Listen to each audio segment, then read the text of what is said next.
pretty good. What? Don't make me any sauce. No sauce? I was focusing on children. I don't even know how I'm eating pasta. Okay. Okay.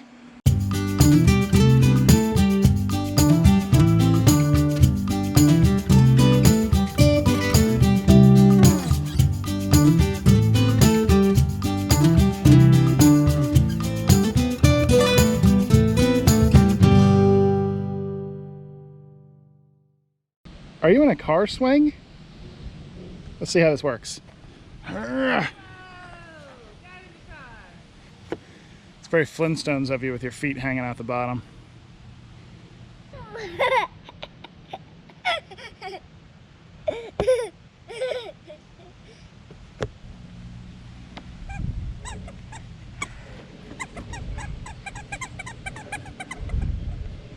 I didn't realize Ben had mud on his boots. It's a good opportunity for me to talk real quick about this guy. It is super handy to have a small cordless little rechargeable vacuum in an RV, because when someone tracks in dirt or drops cereal or any number of things, it's easy to just bust this out and we just keep it charged on that little base over there. So we'll just zap these up real quick.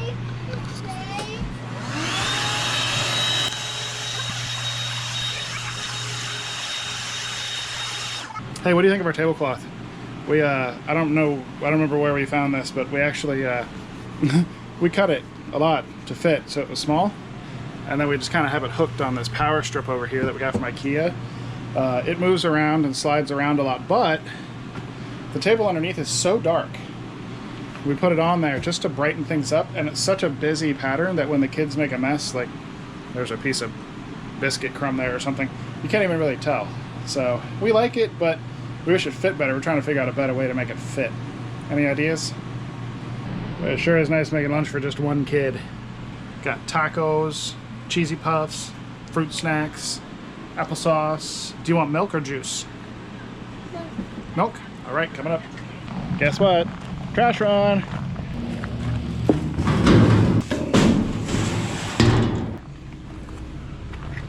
Kind of getting a late start today. We were doing stuff. We were doing some chores. Aaron knocked out all the laundry like a champ.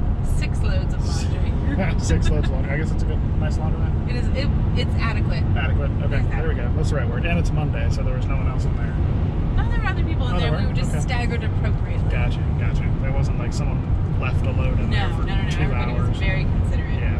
Okay, that's good. Yeah. So I got the windows cleaned on the truck, and I got the sap and stuff off of the windows in here in the van. I just use a razor to scrape it off.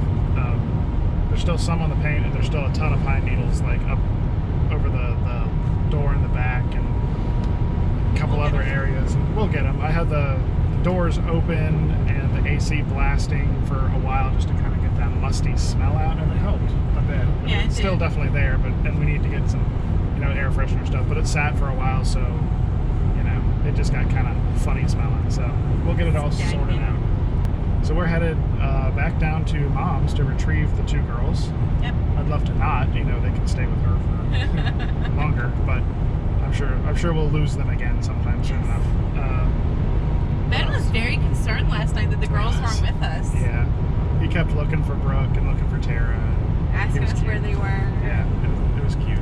He was playing with cars by himself. And nobody was bothering He was him. able to do whatever he wanted. No one was, harassing him or getting him to stop doing what he wanted to do. I think he kind of enjoys alone time every once in a while. Yeah. It's hard to get when you're stuck in a trailer with 5 people.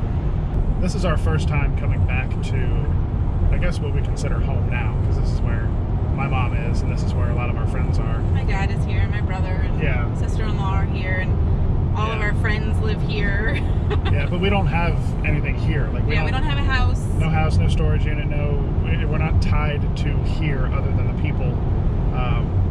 So it's kind of odd being back and not having like a place to go to. And we have my van too now, so yeah, we got the van. Van isn't here. Yeah, so we're only here for 5 weeks. This is the longest we've been in any place for the last 10 months. Will have been, yeah. Next couple days, we might be hanging out here, just getting caught up, getting the vehicles cleaned out, getting all that laundry put away. Yeah, so if you're watching this and you have any questions about kind of RV life in general, let us know. We will take some time and answer some questions over the next couple of days. Yep. You're watching this on Tuesday. It's Monday for us right now, so we're only a day behind from recording to publishing. So go ahead and ask us some questions down below, and we will answer them later in the week.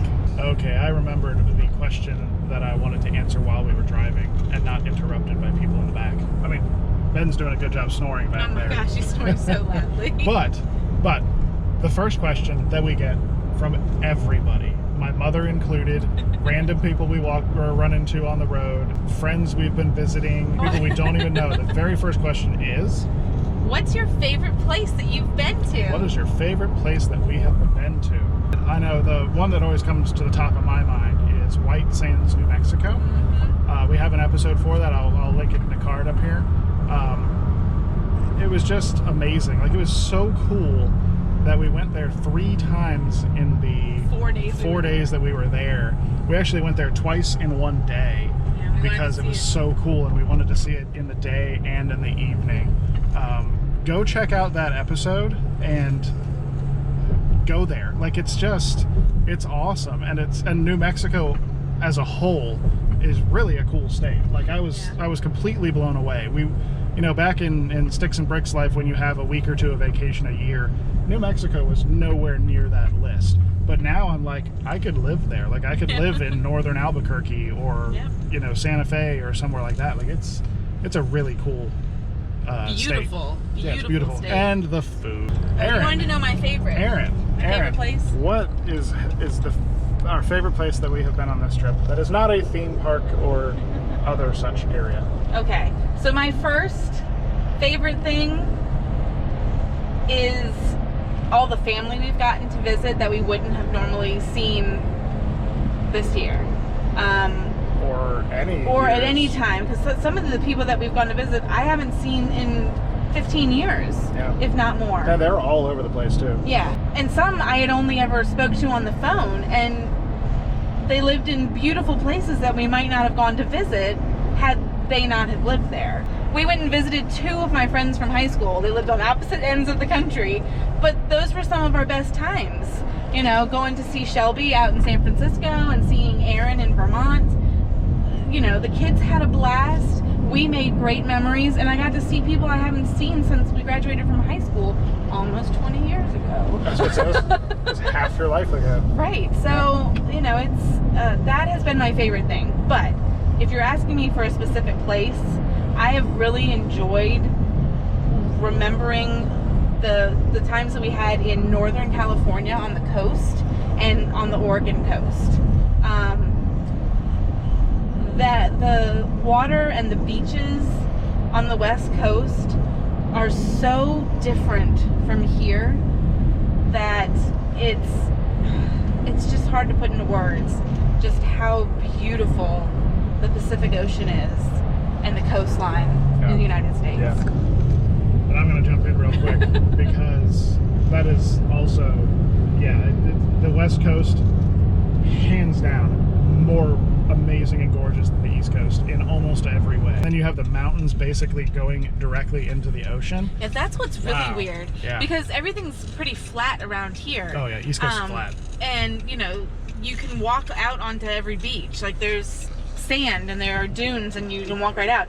Most of the coastline in Oregon is pretty uninhabitable. Not friendly to people walking out on, and you can't even put roads on some of it. Right, and then you just stand on the edge there when you look over down into these huge rocky beaches, and it's like, what's the word? It's raw. It's very raw. Like, it's not just gentle waves. Oh no, it's nature fighting nature. So much wind and just huge sprays, and it's just. We haven't put up a video for this yet. I might drop in a couple clips of the Oregon coast areas we enjoy. You need to do a video. You need to do a whole video of the Pacific Northwest. We will eventually release some footage from Pacific Northwest, and actually, we might release it for our patrons. So if you want to see Pacific Northwest, go ahead and hit us up on Patreon and join our family, and you might see some see some of footage the that most no one else beautiful gets to see. places. And one thing specifically, you know, Aaron was talking about the coastline being raw and just because there really isn't a word for it. When we went to I can't remember the name of the area, but it's where Thor's Well is. It's near Seaside. I think it's near Seaside. Near Seaside, I think. But anyway, so We'll check on that. yeah, we'll check on that. Yeah. But when we went to see Thor's Well, Tara and I we parked on the road and we went down to see Thor's Well. And it wasn't high tide, so the water wasn't like pounding up through this thing. But it's still like, it was like the tide was coming in, but that whole area, there's no beach there at all. It's just rocks and water. And it's like nature fighting nature. And it's just, it makes you feel insignificant, but in a really good way, because we need that sometimes.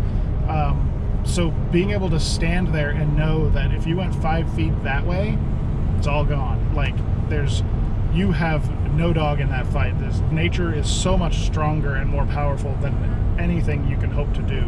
And it's really humbling, and you just stand there and you can hear it and you can feel it and smell it. It's really amazing. And then over here on the East Coast, coastline's like, you know, some waves lapping on sand. We decided to bring Vector with us this time so he could see his sister. Then look at your leash, buddy. Back up, back up. All right, Vector, let's go see Pixel.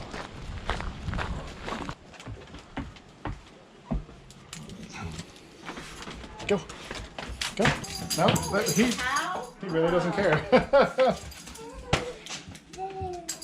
Tomorrow's gonna be a hangout, clean and organized. It's gonna be a great Get stuff long day. figured out. It is. I'll tell you. Yeah. Because we're gonna get all the stuff done. Yeah. I don't know if she's being serious. I am being extremely serious. We're pulling all the stuff out, getting rid of half of the stuff, and then putting the other half back in. Alrighty, pasta dinner time. Is it yummy? Mm-hmm. Yeah? Made some garlic bread. Got just a loaf of Italian bread from Food Lion. Sliced it up, put butter and garlic, salt and garlic powder on it. It's pretty good. What? Don't make me any sauce. No sauce? I was focusing on children. I don't even know how I'm eating pasta. Okay. Okay. So we're going to figure out how we get to eat pasta. And we also have a chopped Caesar salad. So I think we're going to tuck into that. Garlic bread's pretty good. What are we trying? The farmer's market Prego. It's like fancy Prego. Yeah? We'll see. Okay. Alright, we'll check back with you on that in just a couple minutes. It's so good. I love spaghetti with just marinara sauce. It makes me happy. And I would normally have a big tall glass of milk too, but kids drink it so fast that I just have to reserve it for them because I would like drink a lot of it. So, it's so good. So simple. How's it going over here? What'd you do to your bread? He made an Let me see your bread. Did you make an onion ring? It's like, what is that? You're being a little less messy than normal. Good job, bud. Good job, buddy. How is it, Brookie? Good. Yummy? You using your fork or just your hands? It's my hand. Okay, at least you're honest. Ben, can you say bye-bye? No. No. Stinker. Ben, can you say bye-bye? Bye. See you tomorrow. Tomorrow. Check us out online at 5togo.com. What? What?